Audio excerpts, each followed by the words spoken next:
মহামণি কি গৃহে আছো মহামণি? আমি তোমার এই বড় গুরু শিক্ষা তোমাকে স্মরণ করছি। তুমি কি আমার ডাকে শুনতে পাচ্ছ মহামণি? আগো মহামণি, মহামণি কি গৃহে আছো মহামণি? কে কে এইভাবে আমার নাম ধরে ডাকছে? হে কি প্রভু, আপনি এসেছেন প্রভু? আপনি আমার প্রণাম গ্রহণ করেন প্রভু। মহামণি বলুন।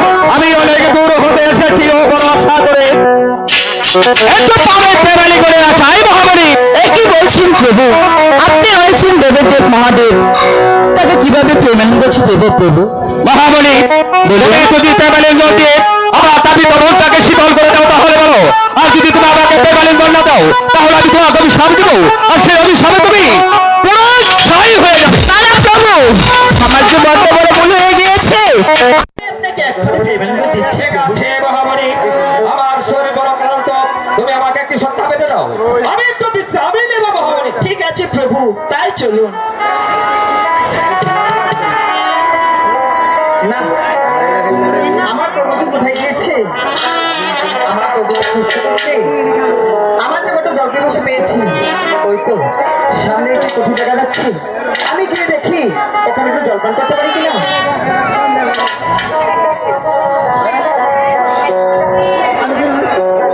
ছি ছি প্রভু ছি, আমার ভাবতে ঘৃণা লাগছে যে আপনি এত নিচে নেমে গেছেন।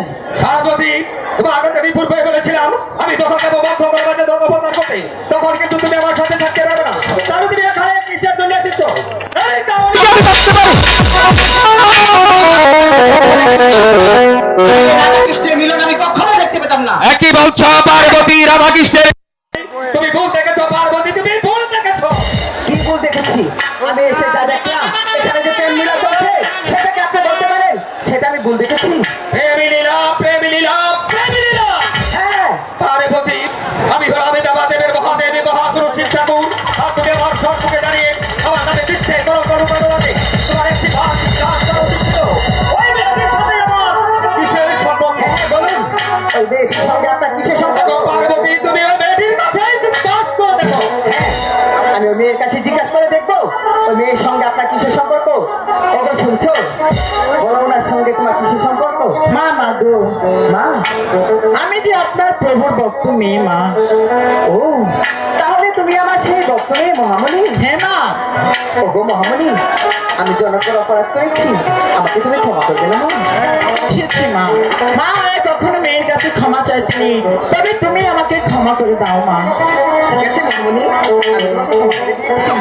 ওগো প্রভু, ওই মহামণি আমাকে ক্ষমা করে দিয়েছি, এবার আপনি আমাকে ক্ষমা করুন। ঠিক আছে পার্বতী, মহামণি যখন তোমাকে ক্ষমা করে দিয়েছে, তাহলে আমি দেবাদেবের মহাদেবী মহাগুরু শিব ঠাকুর হই, আমি তোমাকে ক্ষমা করে দিচ্ছি। মহামণি বলুন। আবার তুমি আমাদেরকে হাসি মুখে বিদায় দাও, আমরা কাল থেকে চলে যাবো সেই পঞ্চপুর শহরে। ঠিক আছে প্রভু, বিদায় প্রভু, বিদায় বিদায় মহামণি। পার্বতী, বলুন প্রভু। তবে যদি আমার সাথে এসে রাস্তায় রাস্তায় এমনি আমি হাতাহাতি করো, তাহলে আমার আর বক্তব্যের মাঝে যাওয়া হবে না। তার চেয়ে বরং তুমি আমার ফুটবলকে সরিয়ে দাও, আমরা এক হাত থেকে চলে যাবো সেই পঞ্চপুর শহরে। ঠিক আছে, তাই চলুন প্রভু। ওরে